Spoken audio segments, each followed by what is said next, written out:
Hello, Poland.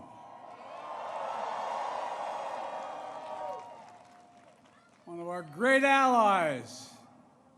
President Duda, Prime Minister, Mr. Mayor, to all the former ministers and presidents, as well as mayors and Polish political leaders from all across the country, thank you for welcoming back to Poland. You know, it was nearly 1 year ago I spoke at the Royal Castle here in Warsaw, just weeks after Vladimir Putin had unleashed his murderous assault on Ukraine, the largest land war in Europe since World War II had begun. And the principles that have been the cornerstone of peace, prosperity, and stability on this planet for more than 75 years were at risk of being shattered. 1 year ago, the world was bracing for the fall of Kyiv. Well, I just come from a visit to Kyiv, and I can report Kyiv stands strong. Kyiv stands proud. It stands tall. And most important, it stands free. When Russia invaded, it wasn't just Ukraine being tested. The whole world faced a test for the ages. Europe was being tested. America was being tested. NATO was being tested. All democracies are being tested. And the questions we faced were as simple as they were profound. Would we respond, or would we look the other way? Would we be strong, or would we be weak? All of our allies, would be united or divided? 1 year later, we know the answer. We did respond. We would be strong. We would be united. And the world would not look the other way. We also face fundamental questions about the commitment to the most basic of principles. Would we stand up for the sovereignty of nations? Would we stand up for the right of people to live free from naked aggression? Would we stand up for democracy? 1 year later, we know the answers. Yes, we would stand up for sovereignty, and we did. Yes, we would stand up for the right of people to live free from aggression, and we did. And we would stand up for democracy, and we did. And yesterday, I had the honor to stand with President Zelensky in Kyiv to declare that we will keep standing up for these same things, no matter what.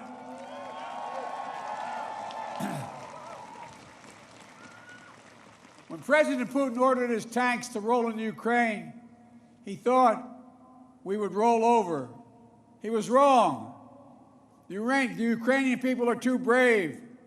America, Europe, a coalition of nations from the Atlantic to the Pacific, we were too unified. Democracy was too strong. Instead of an easy victory he perceived and predicted, Putin left with burnt-out tanks and Russia's forces in disarray. He thought he'd get the Finlandization of NATO. Instead, he got the NATOization of Finland and Sweden. He thought NATO would fracture and divide. Instead, NATO is more united and more unified than ever before. He thought he could weaponize energy to crack your resolve, Europe's resolve. Instead, we're working together to end Europe's dependence on Russian fossil fuels. He thought autocrats like himself were tough and leaders of democracy were soft. And then he met the iron will of America and the nations everywhere that refused to accept the world governed by fear and force. He found himself at war with a nation led by a man whose courage would be forged in fire and steel, President Zelensky. President Putin is confronted with something today that he didn't think was possible a year ago. The democracies of the world have grown stronger, not weaker. But the autocrats of the world have grown weaker, not stronger, because in the moments of great upheaval and uncertainty, that knowing what you stand for is most important. And knowing who stands with you makes all the difference. The people of Poland know that. In fact, you know it better than anyone here in Poland. because that's what solidarity means. Through partition and oppression, when the beautiful city was destroyed after the Warsaw Uprising, during decades under the iron fist of communist rule, Poland endured because you stood together. That's how brave leaders of the opposition and the people of Belarus continue to fight for their democracy. That's how the resolve of Moldovan people,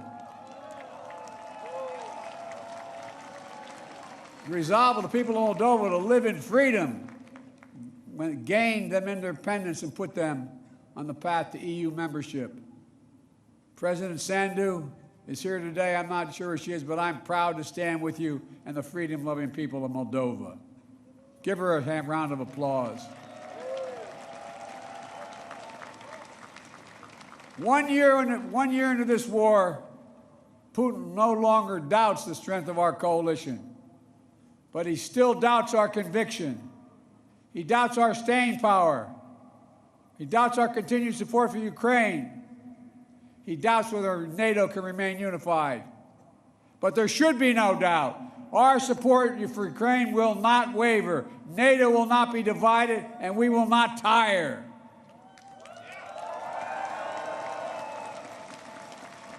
President Putin's craven lust for land and power will fail, and the Ukrainian people's love for their country will prevail. Democracies of the world will stand guard over freedom today, tomorrow, and forever.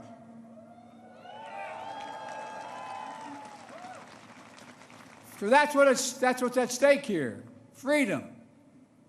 That's the message I carried to Kyiv yesterday, directly to the people of Ukraine. When President Zelensky said he came to the United States in December, quote, he said, "This struggle will define the world and what our children and grandchildren, how they live, and then their children and grandchildren." He wasn't only speaking about the children and grandchildren of Ukraine. He was speaking about all of our children and grandchildren, yours and mine. We're seeing again today what the people of Poland and the people across Europe saw for decades. Appetites of the autocrat cannot be appeased. They must be opposed. Autocrats only understand one word: no, no, no. No, you will not take my country. No, you will not take my freedom. No, you will not take my future. And I'll repeat tonight what I said last year in this same place. A dictator bent on rebuilding an empire will never be able to ease the people's love of liberty.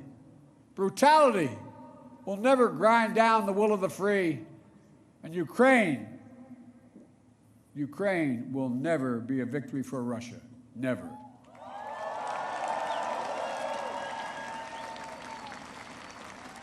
For free people refuse to live in a world of hopelessness and darkness. You know, this has been an extraordinary year in every sense. Extraordinary brutality from Russian forces and mercenaries. They've committed depravities, crimes against humanity, without shame or compunction. They've targeted civilians with death and destruction, used rape as a weapon of war, stolen Ukrainian children in an attempt to steal Ukraine's future, bombed train stations, maternity hospitals, schools, and orphanages. No one can turn away their eyes from the atrocities Russia is committing against the Ukrainian people. It's abhorrent. It's abhorrent. But extraordinarily, as well, has been the response of the Ukrainian people and the world. 1 year after the bombs began to fall, Russian tanks rolled into Ukraine. Ukraine is still independent and free.